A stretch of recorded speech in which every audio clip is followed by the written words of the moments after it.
recall the objective of principal components analysis and contrast that in the end with regression. And so checking all that apply. Well, PCA is used for, oops, let me go backwards. PCA is used for exploratory analysis of an X block X.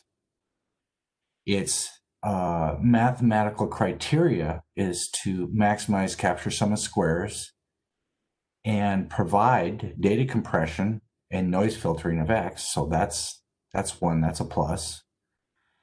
Is PCA used to find important signal in X useful for describing Y? And the answer is, well, you know, its mathematical objective is not to do that. However, if you're doing principal components analysis and you have external information like a Y block, you can use it to color by, for example, your scores by the Y block. And so, you know, you could use it for that, but it's not the mathematical objective for PCA. So I personally would accept both answers for that one. PCA is useful for identifying a full rank subspace of X. And the answer is yes, that's true. Okay, we'll move the polling questions down and check to see if there's any questions before we go into this example here. Nope, you're all ready to go. Okay. So slurry fed ceramic melter. I'm back here. I've got my data loaded up. My X block 1 and my Y block 1 are going to be used for calibration. And what I'm going to do is I'm going to use MLR under my regression section here. And I'm going to do multiple linear regression. So I'm going to drag the X block 1 to the multiple linear regression and drop it on there. And it'll open up my analysis window. Okay. And then I'm going to take my Y block 1 and I'm going to drag it over and drop it on to this window as well and use that as calibration Y. So we're not going to load X block 2 yet. We're just going to look at this one. So let's double click the X block. And it brings up a plot data set editor. And I'm going to get rid of a couple of samples here. Make a plot of these things as well. But I want to go to my row labels. And I'm going to get rid of a couple of samples.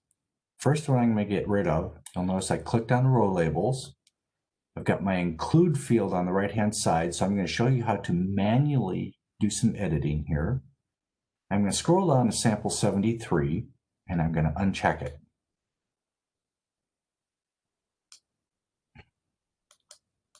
So 73, right there, and uncheck him under the include field. And I'm going to do a couple more samples, 278, 279, and 169. So under the include field. Thank you, Bob.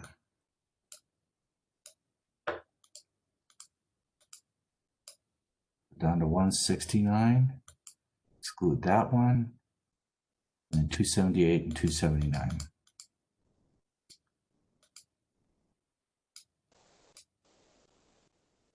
.278 and 279. Now this is the dataset editor that I access by double-clicking the X in the analysis window. So this editor is linked to the data that I've loaded here. And so when I exclude that, it's going to exclude it over here in my analysis window as well. They're not hard deleted, they're just excluded. So they're not going to be included in the analysis. We're going to later on Thursday, we're going to include those and we're going to play with them. But right now we want to get rid of them. When I build my model, my MLR model, you know, we're going to calibrate using this X block. And the include field from X is inherited by Y. So we don't have to do it, the excluding in Y as well. But right now I also want to make some plots of my X block. So I'm going to click on the data button, or the plot button here, sorry. in my dataset editor. And there's going to be a measurement in time. That's my row 1 out of 300 being plotted. I could also plot all the data by clicking on Data Summary under the Plot Controls Plot Data Summary. And then instead of plotting the mean, I want to plot data. So I go 1 up and I click on Data. So there's all of the temperatures being measured. Remember, from the hot bottom of the melter all the way up into the plenum where it's cooler. And the surface, you can see where the action is here, where the surface thermocouples are seeing it. On the right-hand side, we see a similar type of behavior as you might expect. Next plot, under plot controls, I want to plot my columns. So now this is individual variables. And I can now highlight all of these guys with a shift key and plot them all. And that's the plot that you had in your slide.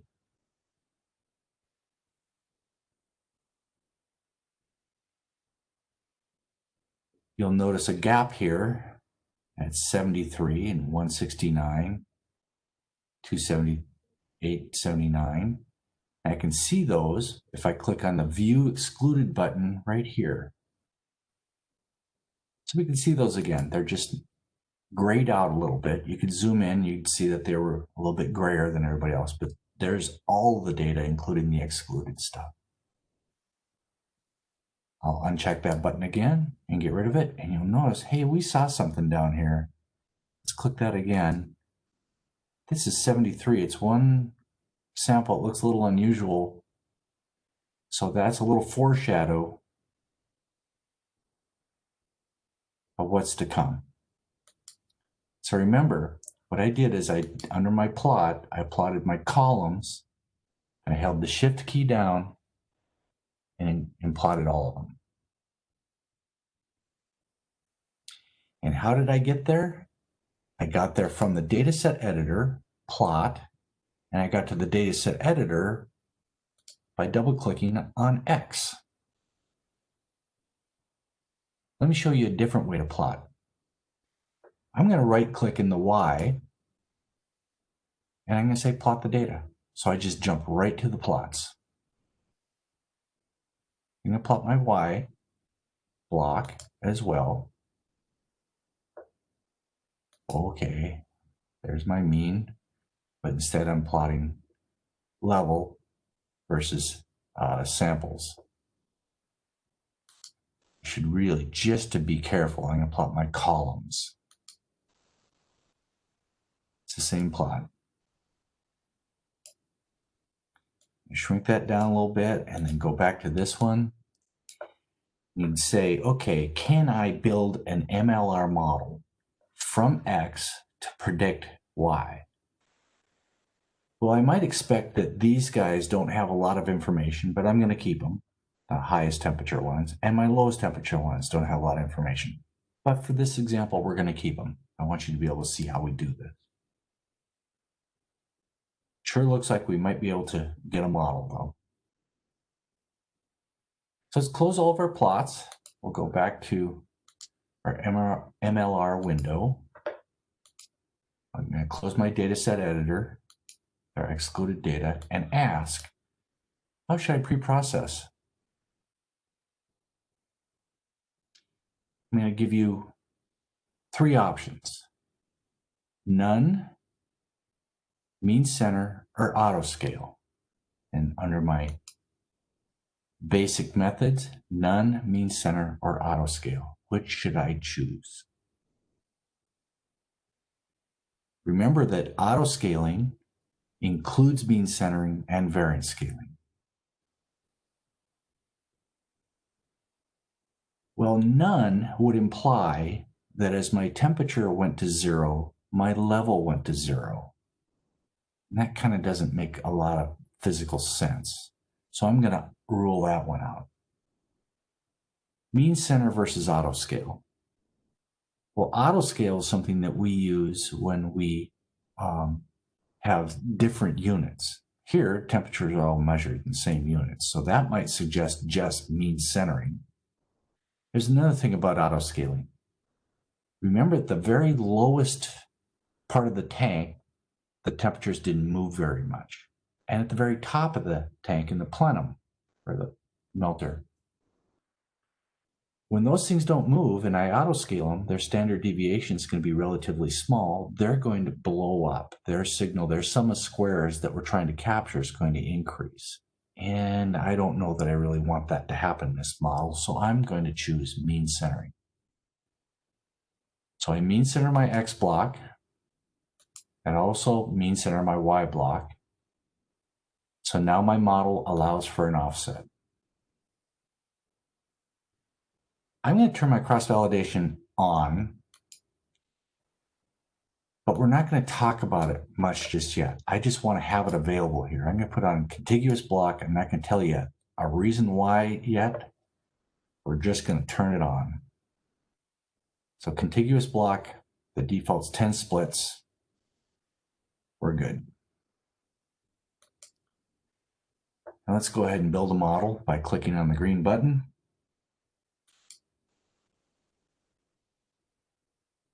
And we can take a look at our scores plots.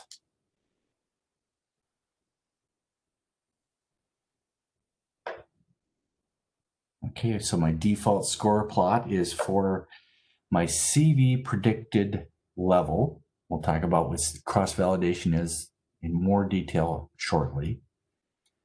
But we've also got Y studentized residual versus leverage. Well, that's interesting. Those are two new things. This is really, the Y studentized residual is the residual measurement of estimation error. It's the distance off of the green line here in the Y direction. But it's been studentized based on trying to make it look like it should lie between about, 0 and or plus or minus 2. Leverage is directly related to the Hotelling t-squared. And so this is showing me a couple of samples that have a higher leverage, but not really enormous. Down here, we're showing our predictions in inches. These are my cross-validated predictions. We'll talk about cross-validation a little bit. I'm going from 20 to 21 inches, and I'm going from 19.8 to 21.2 on the bottom here, so I don't have quite a square plot, but you can compare that to this green line. That's my line of perfect fit. And these are the residuals off of that. So it looks like I can get a model with this data using MLR. And if I right-click down here, I can get my statistics, and I can show those on the figure, and we can save those for later. So that's one of those things that you can do with that. Typically, what I'll do is I'll take my model here, and I'll say File, Save Model, and I'll put that into onto my hard drive. If you have your model cache turned on, it'll also go directly into your model cache.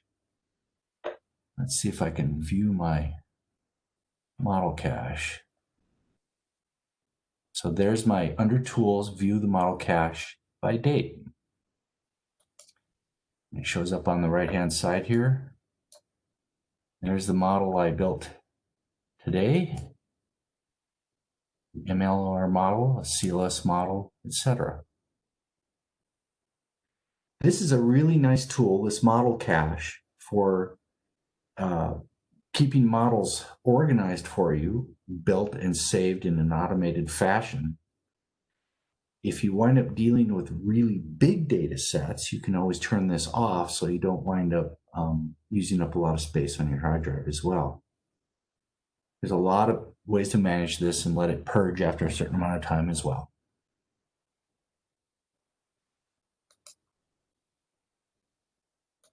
Okay, so let me go back to the slides. I'm going to share my screen so you can follow along in these slides and reproduce this example. It shows where we removed my samples that we're going to explore later. Pre-processing, we chose mean center. I used the button up here, the pre-process button, to get at those very simple ones, but you can use the more extensive version by clicking on the P that opens up the dataset pre-processing window, and we'll play with that some as well later. And you can add all kinds of pre-processing. We're going to try to stay real basic right now. So we used mean centering to allow for an offset. We set our cross-validation to contiguous blocks. Talk about that in a little while. We just want the results available to us. And we can look at our predicted level. So I was looking at the cross-validated predictions that were shown here. If I look at the predicted, I can also load up my test block and make this plot, and I'll show you how to do that. And now that I've built my model, I can grab my X block 2, which is my test block, drag it down onto the analysis window, let it go, and load it as validation. Just like we did with the CLS modeling. Grab your Y block 2, drag it down onto the analysis window, and let it go, and say validation Y. One of the biggest issues, problems of confusion that I'll see is people will drag this back onto the regression over here again, and that'll actually open up a brand new analysis window with a brand new modeling effort. Whereas I really want to drag it over to here. The other mistake that I see quite often is that somebody will replace my calibration X with my validation X. And that'll turn into confusion as well. But I've got my 200 by 20 cal and val, or 200 by 20 validation block loaded. I click my prediction button, and now I can look at my predicted versus measured. And again, show cal with test. Check this box down at the bottom of the plot controllers. On the right-hand side, I always like to put a legend on so that I can see who's who.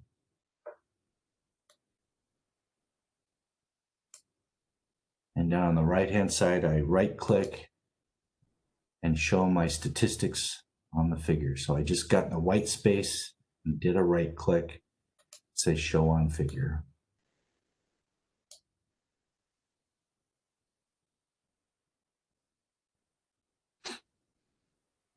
Okay, are there questions on that? Nope, you're crystal clear. Awesome. So that was an MLR model. And one of the things that we saw in the MLR model, remember we did our plots of the X block, there was some apparent correlation in our temperatures. And remember, X transpose X had to be invertible, and so apparently it was invertible here, which is a nice thing. So we were able to get a model. However, there was correlation, and there may be some ill conditioning. We're going to see the impact of that shortly. So ridge regression is one way that we deal with ill conditioning in the data, where instead of having just X transpose X on the bottom, we add a scalar theta times the identity matrix, and then we can take an inverse. Well, what's interesting about that is if I only had I down here in the bottom, this thing's dreadfully simple to invert. Whereas adding this, you can see I is being added to the ridge of this covariance matrix, X transpose X, is making X transpose X a little easier to invert. So this is a more stable estimate for MLR, if you will, by adding this ridge parameter. And so adding ridge, a small parameter to the ridge of the covariance, is where it gets its name. So it does bias the results a little bit. So it stabilizes the inverse. It shrinks the values of the coefficients. You can actually show that it is actually comes from a penalizing the size of the regression vector. And this ridging is known as matrix regularization, if you've ever heard that. It's also used in generalized least squares. Now, one of the things that we do in our MLR function is we always want MLR to work. Sometimes it won't if you don't have true full rank system. So what we'll do with our MLR is we do add a small ridge at a condition number of about 1 million. So when the inverse is ill-conditioned about at a value of 1 million, where the largest eigenvalue to the smallest eigenvalue is about 1 million, we'll add a tiny little constant in there. But it is still a version of MLR. It's just slightly ridged. Well, if I look at my coefficients here, on the left-hand side, I'm plotting my regression coefficients. If my ridging has a value of theta of 0, well, this is MLR on this side. So these are all these parameters or my regression coefficients being plotted there. And as I add this theta values, it increases. I shrink towards the middle, 0 here. So you can see that ridging is actually shrinking in these things. And a small value of about 1 million is very close to the MLR solution down here, or 1 over 1 million, if you will. Well, let's plot the regression coefficients from both of these approaches and talk about them a little bit. Remember how our temperatures are organized. I'm in the left thermocouple well at the bottom, and I go to the top in the plenum. So 1 to 10, I'm going from bottom to top. And then I go on the right-hand side, bottom to top. Well, you'll notice that the most important regression coefficients are number 3 and 4 because they're the biggest, right? Well, important, are they really? I mean, remember the action that we had at the bottom down here? There wasn't much going on, and yet we've got really big coefficients on these things. So if I'm interpreting my regression coefficients, somebody might tell me, in a spectroscopic example, for example, that for some reason this band in my spectrum looks really important. But remember here, just like in our spectra, that the one to the left and the one to the right, 3 and 4, are right next to each other in the thermocouple well. So I'm looking at a situation where I've got a high positive coefficient on 4 and a high negative coefficient on 3. Since they're essentially giving me the same information, it looks like that information is just being canceled out. And the fact that we see this canceling out of these coefficients is a phenomenon that comes from having ill conditioning in the X transpose X. Small perturbations are having a large impact on the solution. Well, you can see that we've reduced it a little bit with this ridging parameter. We've gotten rid of some of the ringing, but we haven't got rid of all of it.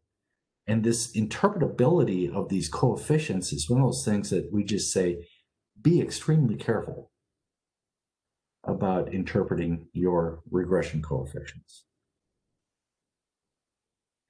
So we still have a problem here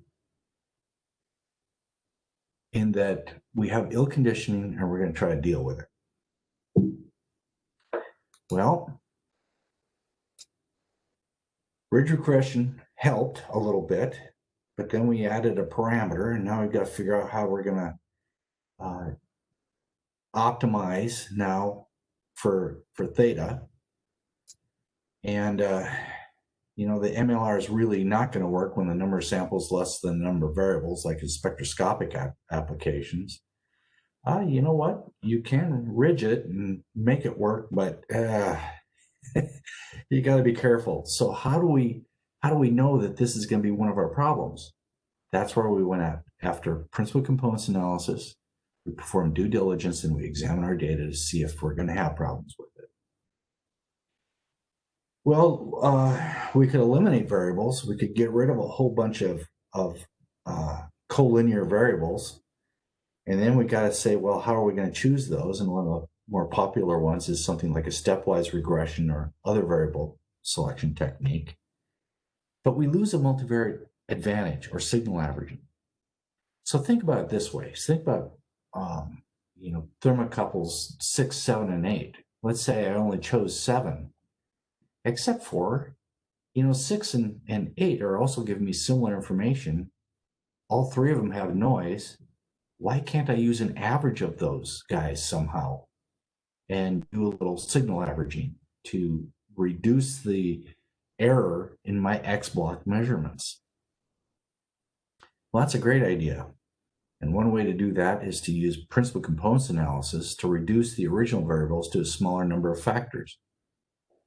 We retain that multivariate advantage, we get some averaging, and we get some noise reduction aspects or noise filtering, i.e., that E matrix in principal components analysis is some noise that we can throw away. Okay. So if we do principal components regression, we now get a pseudo inverse that's looking like this equation given here. Well, if I were able to hide this P, our loadings matrix, you'd see that this is TK transpose, so K number of factors or principal components to retain in the model, T transpose T inverse T transpose. So if I just look at this portion of it, all we're doing is regressing onto the scores that we got from principal components analysis. And I'm pretty sure that the chat window is going crazy with, does that inverse exist? Poor Donald. Hope you can handle all that chat going on. The inverse does exist. Remember, oops, sorry about that. T transpose T is a diagonal matrix. And a diagonal matrix is the easiest thing to invert possible. So we are going to choose K in such a way that T transpose T is going to be full rank. And we get this particular problem where we come down to, you know, trying to calculate what B is.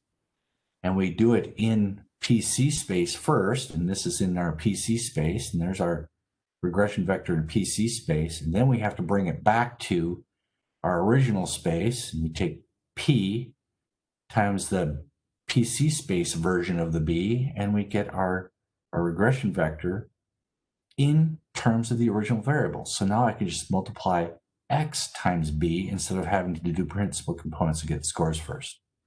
And our pseudo inverse is defined here. T transpose T is K by K, it's square, invertible, and it's full rank by design because we chose the number of principal components to keep it full rank. But how do we get K? How do we get how many factors to keep in the model? Well, that's the idea here behind cross-validation. Remember, we did cross-validation in principal components analysis. I would venture to say that cross-validation here is even more important than it was for principal components analysis. And the way we do it, again, we'll review it, is we divide the data, our calibration data, into J sample subsets. And for each of the subsets, we build a PCA model using samples in the remaining subsets. So the jth subset is left out. We apply the model that we constructed to the one that we left out, and we calculate our press. So you get your prediction error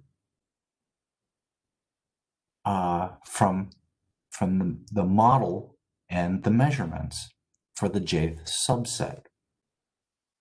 Then what we do is we add up this error to get our root mean square error of cross-validation over all the different subsets. So we do a round robin to leave something out, and then we make a prediction for it in each step. So here's an example where I've got my predictor and my predicand, and I break it into 3 separate subsets. And so this is contiguous block. You can see that I've got a block, and a block. And in round 1, I build the model on the first 2 here, and I predict on the one we left out. Then I take the first and the third and predict the second and third, and predict the first one. And we get the error here. It's going to be our cross-validation error. And we do this as a function of number of principal components for all the different subsets. A lot of different ways to form the subsets. And again, this is another one of those things that's really a subject of quite a bit of information. There are, large chapters written on this. But your concepts behind design of experiments are going to be relevant for how you decide what you want to do. Here's one example. If I have data in a random order, I might take every, for example, I'm showing every 3rd sample. I might take every 5th, but this is just showing 3 subsets being selected in a Venetian blind sort of a way. You saw the contiguous block example in the previous slide. Contiguous block is often used with time series data, and the reason being that noise, perturbations in time series data often are autocorrelated, and so they're correlated in time. So if you did this, the Venetian blind type, you might be optimistic because you'd be predicting the noise between the blocks. So we use contiguous block for time series. A lot of folks really like the random approach, and then they do repeated cross-validations across multiple different versions of random ordering of the data to get a good idea of the cross-validation errors. And if we have a small data set, typically less than approximately 30, that's just a real rule of thumb, you might do a leave one out. With really big data sets, we don't leave one out because it's sort of like this autocorrelation problem in that you can always find something that looks like it correlates with it. So we're going to split into bigger subsets, chunks, when we do larger data sets. What else? Well, custom selection based on prior knowledge. This is really useful if you have data from a design of experiments, because the corners of the design might be an extrapolation. So you don't want to leave the corners of the design out. You just might want to leave points out from the center of the design. And we have the capability to do custom selection as well. So considerations, oh boy, there's lots of them. The cross-validation method and selection criteria. Well, the number of objects in the data set, how many do you have? Are the data ordered? The objective of the cross-validation, is there a specific type of error you're looking at? Is there the presence or absence of replicates? Well, let me go through each of these a little bit. And I want you to remember that the real objective here is that we're trying to mimic future performance with our cross-validation. We're not trying to fit our data so much as we're trying to find the fundamental phenomena and inside of our data that's going to be useful for prediction. Fit's easy. We can always fit our data. It's being able to predict based on fundamental phenomena that's the most important. So if you have a large number of samples, we're going to use larger chunks of data in our subsets. If we're less than about 30, we can do the leave one out. If our data is ordered, oftentimes like the time series, you use contiguous block. There are other ways to order data, and you want to make sure that if you have your replicates all in one spot and they're actually repeat measurements, you're going to want to leave all the repeats out together. If they're true replicates, then it's okay to leave them out one at a time. Specific error, are you looking at your repeat error or are you looking at actual prediction performance? So replicates, I just mentioned that. If you have true replicates, if there's something where you went in on day 5 after you collected data on day 1 and you restart your instrument and you rebuilt your solutions and you do all the things that correspond to all the error that you're going to expect to see in the future, those are replicates that can go into different subsets. If you have data on the outside of your data set, for example, in a design of experiments, your corners, those would be extrapolations. And you'd prefer probably not to exclude those so much. So if you get true replicates at the corners, you can leave those out in the subsets. Here's something you could spend a lot of time on, but these are a list of sort of a recipe, if you will, for what you might think about as you're doing your cross-validation. For example, general cross-validation methods, properties, contiguous blocks. It's easy, it's relatively quick, and if you have randomly distributed objects, it's a fine choice. Same thing for Venetian blinds. Random subsets can be slow if M is large, your number of samples is large. You really don't know what subsets you're selecting.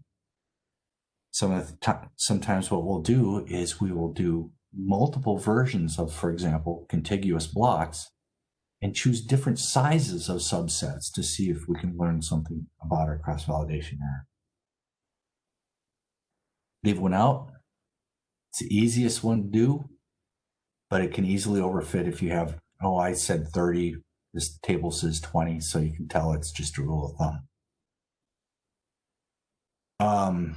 Custom requires a little bit of time, requires some knowledge of your data, but it's very flexible and very useful. There's more. So here's your data set type. Time series, we use contiguous blocks. I'm not going to go through this too much. It takes a lot of time. However, it's a really nice reference. And Chuck Miller put this together. He's very meticulous and very detailed, did a very nice job with it. So we're going to go back to our problem and we're going to try principal components regression. Are there questions out there before we do that? Not at the moment. Cool. Oops. All right, we'll shrink you. So back in my analysis window, I'm going to close my cache here so I have a little more space. And you probably noticed that we've got a flow chart here on the right-hand side where we have all these buttons walking you through. And as a beginner, this little flow chart's really nice to have, but it's mimicked over here on the left-hand side as well. As you go from left to right, same as going top to bottom. I'm going to close that so I get a little more room as well. So now in my analysis window, I have my regression up. You can see I'm doing MLR, but I'm going to switch to principal components regression. And it's just that simple that you can try different types of regression techniques. So I'm going to pick PCR. My pre-processing on the X block is mean center, or the Y block is mean center, and keep that. We've got our cross-validation already set up exactly the way we want it for now because this is time series data. Remember we did contiguous block? We chose that because we're looking at time series data. And we're going to keep, the maximum number of latent variables here. It's actually principal components for principal components regression is 20. We're going to split our data into 10 groups. Well, one of the rules of thumb is to split your data into about the square root of the number of samples that you have. And maybe no more than 10 groups, but you have the option to go to a larger. Here I'm just going to use 10 as my default. And we can click the green model button and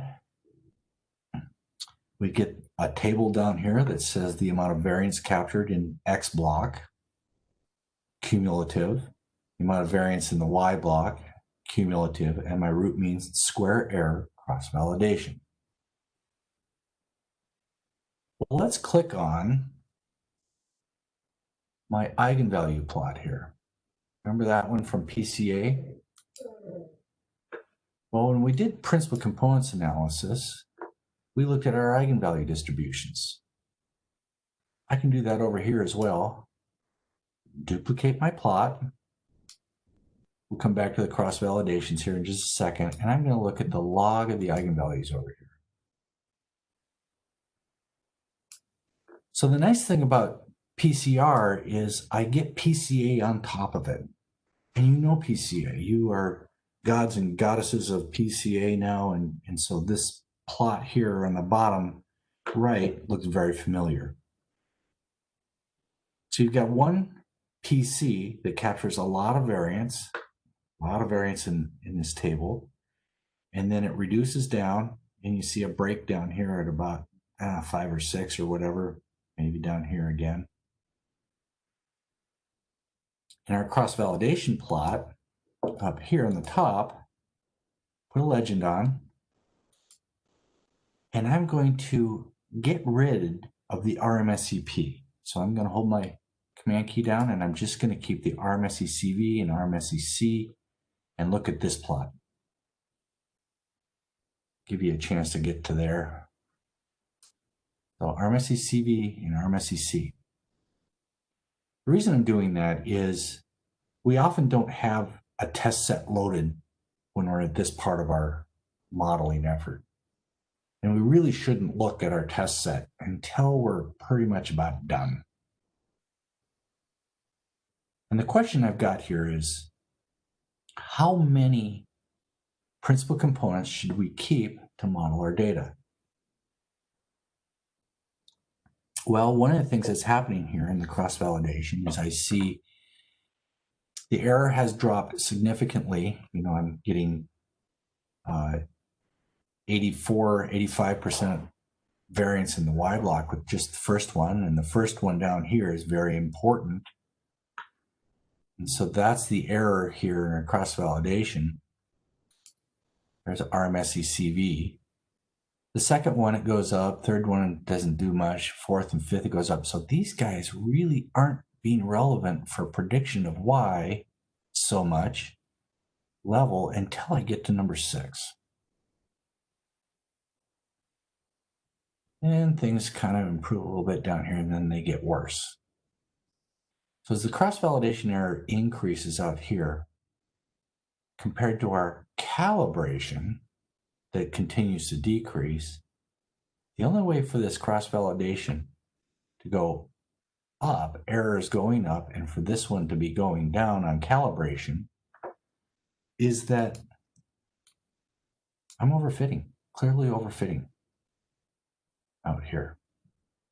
I'm trying to describe very small pieces of Y, but it's all error out here, so increasing.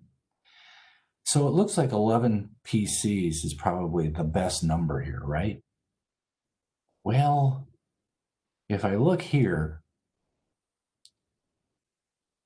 these guys are all about the same as this one, and they're not statistically really better necessarily. This first drop looks like at 6 is probably the best one that we're going to be looking at. So at 6 principal components is probably the model I would look at first. During the exploratory analysis, you can try anything you want. But for my model, I'm going to choose 6. So I come over here on the left-hand side of my analysis window, and I double click on the 6, and it calibrates that model. So now, this is my cross-validation error here. This is my calibration error. For my Mac, I'm holding down the Shift and Command key so I can get labels on both of these things. I think it's Control-click for you guys. And we can take a look at the model. Let's plot the scores.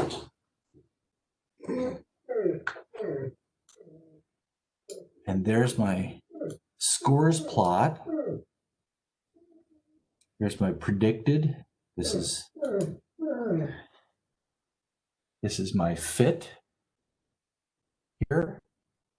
So predicted versus measured. And what I really want here in this particular plot is my cross-validated predicted. Why? I'm going to get rid of the predicted one and just have the cross-validated predicted. Oops, I'm messing up something here. This one, just want that. Cross-validated predicted.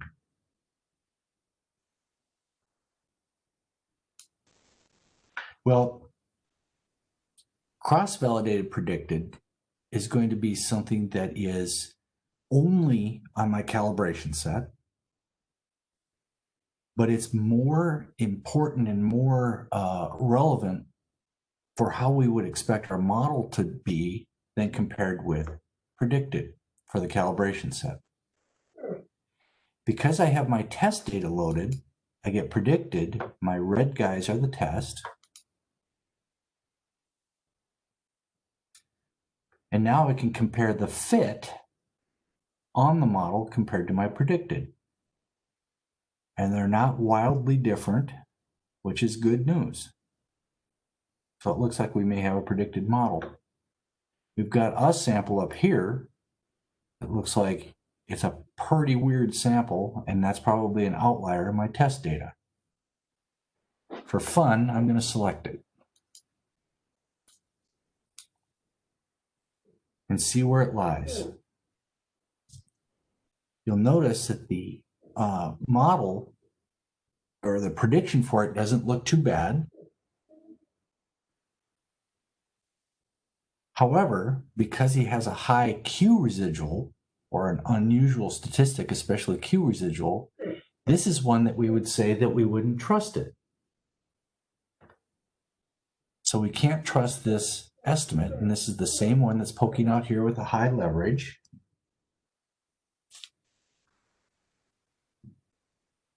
And we have our Y residuals here, studentized Y residuals, and we have our scores plot for that particular sample as well. So any questions on that? Not at the moment. Okay, cool.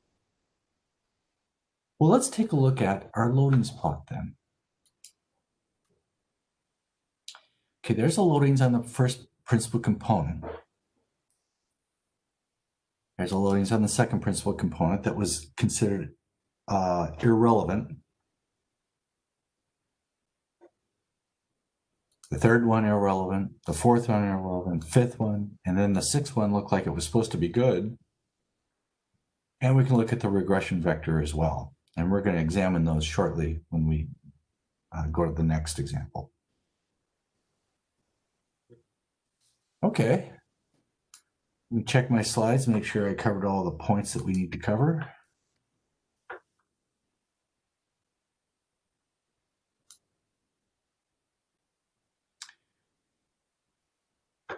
Okay, let's look at the table here, the variance captured table. Now remember, we're doing principal components analysis first. And so this is nothing more than just doing PCA on X block 1. And you'll notice that the variance captured is ordered just the way we did in PCA, which is, biggest, and it keeps decreasing. But over here, we're looking at variance capture. We got a lot captured on the first factor, 0.2%, 0.3%, 0.02% in Y. So we're getting irrelevant factors until maybe we get down to 1%, where we are getting something relevant and our cross-validation error dropped. This is one of the times where you're supposed to point out that what is it that you know about the error in this particular measurement? You might know something about the error in this measurement, but the reference value here is a level. It's in inches, and 1% over, I think it's approximately 2 inches or something like that, might be bigger than the error in the measurement. But it's important when you're getting into these modeling efforts to do your best to get the number of the error in the Y block, because that'll tell you also potentially how many factors to keep in your model. Okay, so PCR fit to calibration, we got a pretty good model. We got our calibration error, root mean square error calibration, a root mean square error cross validation, and root mean square error prediction for our test data. So those are all 3 measures that we're going to look at in more detail shortly. There's a problem here that we saw with principal components regression. That was that some of the principal components really weren't relevant for prediction. They were really only relevant for describing variance in X. And that was, we could see that because we had local minima and increases in our RMSE-CV, really. Predicted residual error sum of squares is the square of that. So that happens because we're calculating our principal components based on information about X, and we never even looked at Y. So what if we did use a little information from Y to help us get PCs, if you will, that are more relevant for predicting the Y block? And that's the whole idea behind partial least squares. So partial least squares is related to PCR and MLR and can be used to find a basis for X. So when we found our basis in X to get our scores, we use principal components analysis and we maximize the capture of variance in X. Now, MLR gets a regression vector, and that might be considered also a basis vector of X, but it was obtained by maximizing the correlation between X and Y. In partial least squares, we're going to find a basis by maximizing the covariance between X and Y. And it requires the additional weights in the calculation. And it looks something like this. I'm going to look at just this left-hand side of the equation. The basis that we're getting, much like our loadings in principal components analysis, is collected into R. And this portion here looks just like we had in principal components regression. We're looking at scores from PLS, and we're building, this is really an MLR model here, right here, on the scores. But to get it back into our original variable space, we have our basis on the left-hand side here. On the right-hand side, you'll also see these weights and loadings, and there's lots of discussions about algorithms on how PLS can be calculated. Just note here that in this particular equation that this loadings matrix is different than the one in PCA. And in the end, what's most important is this basis, because our scores is going to be equal to X times that basis, just like it was X times P in principal components analysis. Cross-validation, we can do this whole thing with PLS again. So I'm going to get out of the presentation. We're going to go into our analysis window and switch to PLS. Neil, we're getting close to where we should take a break. Probably anytime in the next 5 minutes would be great. Okay, let's calculate this model and we'll take a look at it real quick and take a break. So I'm going to click on PLS. Go back in my analysis window, click on the green button.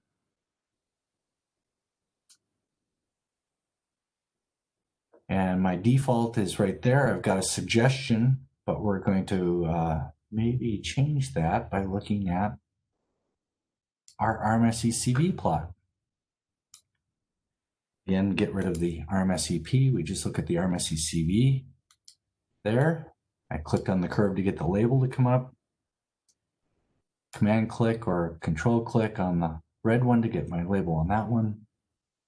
And now you see I really don't have irrelevant factors here. And I drop down to a real nice level of 4. Well, okay. One of the discussions there is that maybe I should back up to 3, because remember, every time we add a factor, we're capturing smaller and smaller variance. Number 4 was 4.88 there. We're getting about 0.18 in the Y block. Let's build a 4 latent variable model, and we'll talk about that one in a little bit. So I clicked on 4 and clicked on my green model button. Again, put my labels back on so you can see them. Excellent. I'm going to bring up a polling question. We're going to talk about this in a little more detail when we come back. Let's go to my second polling question here. And we'll talk about the regression objective now. And I'll let you take a break. And when you come back, I'll put the polling question up, and then you guys can put your own answers in after the break. How's that sound?